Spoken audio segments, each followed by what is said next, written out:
On entend beaucoup de choses sur ce qui motive les femmes à quitter l'islam. C'est vrai que c'est intriguant. Quelles sont les raisons qui poussent les femmes à apostasier? Pourquoi se mettent-elles, leur famille et leur communauté à dos? Mais surtout, c'est quoi être une femme libre? C'est la question que j'ai posée à ces femmes, membres du Cercle des Apostats, à l'occasion de la Journée des droits des femmes.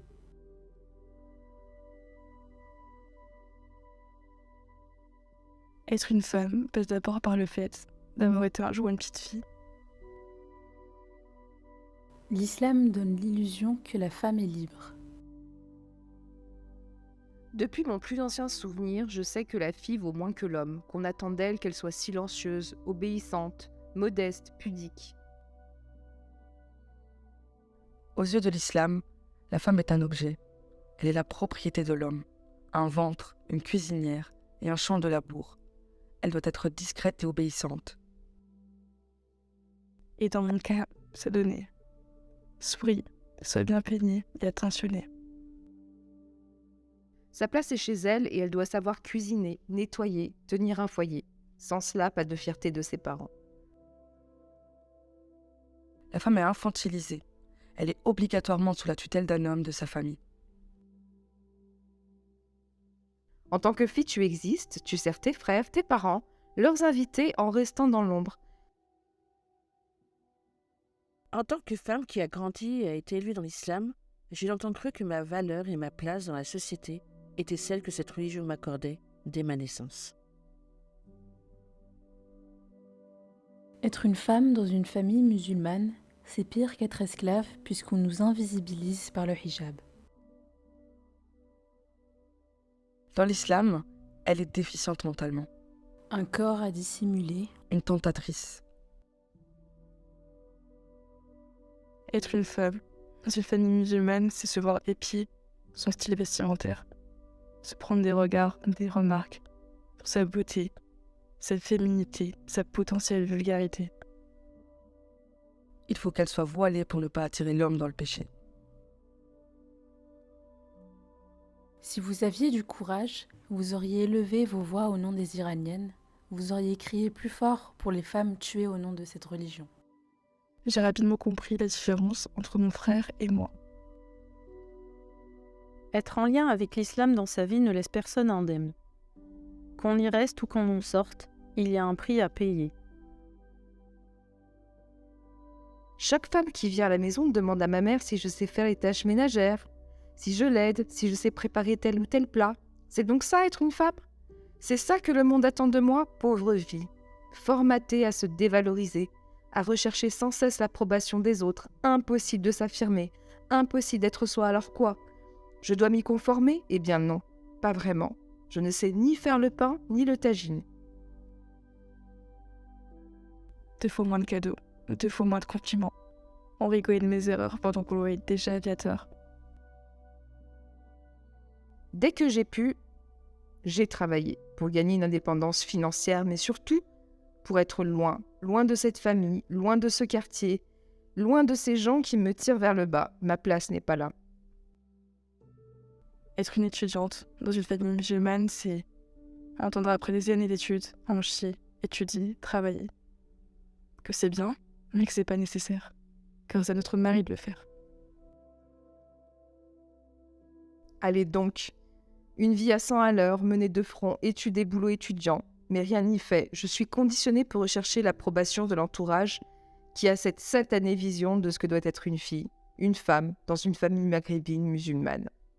Je suis donc tiraillée et rongée par la culpabilité. Culpabilité de ne pas correspondre à ce canon, de ne pas ressentir cette foi pourtant qui régit la vie de ma famille. Cette foi en une religion qui relègue la femme au rang d'animal, au rang de servante au mieux, mais qui est la vérité. Il n'y a pas d'alternative. L'islam détruit la femme. Il la tue à petit feu. Cette culpabilité va me pousser à rechercher un mari qui, non pas va me sortir de ce carcan, mais qui, là aussi, correspond à leurs attentes. Un homme croyant, pieux, pratiquant. Me voilà donc mariée à un musulman. Les années passant, je n'ai pas trouvé la foi dont j'espérais qu'il me rapproche. Tout à l'inverse, me voici apostate dans un mariage devenu prison. Des questions se bousculent. Est-ce tenable? Est-ce vivable? Quid de mon avenir? Dois-je tout dire? Me cacher? Essayer de faire apostasier mon mari? À ce jour, je n'ai pas de réponse à ces questions et subis ma vie. Quel enfer d'être une femme. On m'a appris qu'il ne fallait pas être capricieuse. En grandissant, j'ai compris.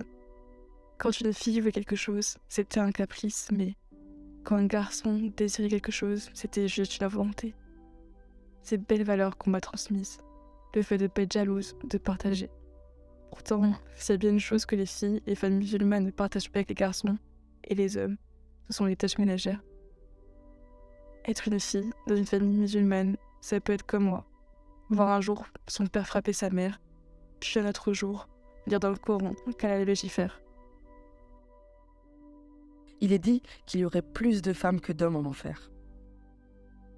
Être une femme dans une famille musulmane, c'est en avoir marre que depuis notre plus jeune âge, on nous parle de mariage. Il ne faut surtout pas coucher avant, car sinon, c'est qu'on se respecte pas. Que le mariage, c'est qu'un homme musulman et qu'une vie de femme accomplie, c'est avoir des enfants.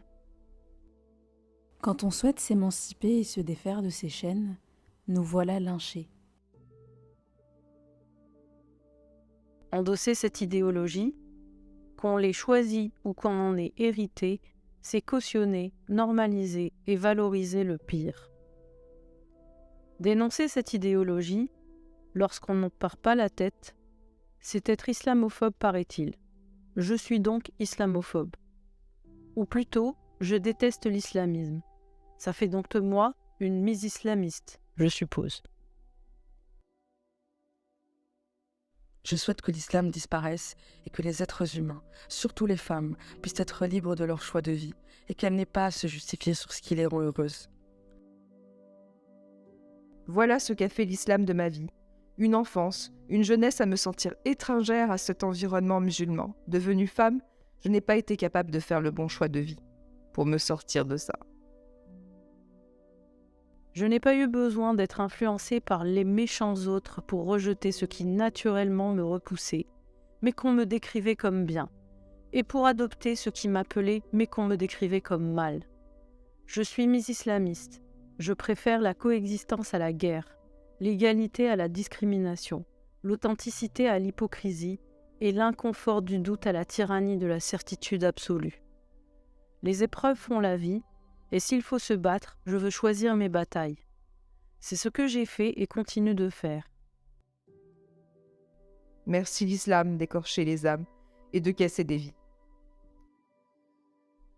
Aujourd'hui, fière mécréante, je sais que ma valeur est celle que je me donne et ma place dans la société est celle que je me crée. Nul besoin de l'islam pour être une belle femme. Au sens propre, pourquoi cacher ses cheveux, ses atouts féminins? Comme au sens figuré, une belle personne ne reste pas dans l'ombre d'un homme. En tant que femme émancipée de l'islam, je suis libre et heureuse de vivre selon ma volonté propre et non pour le plaisir de qui que ce soit. Si la voie facile du faux semblant en épargne certaines, elle prive aussi du vrai, et ça, c'est le prix que je refuserai toujours de payer. C'est ça, être une femme libre.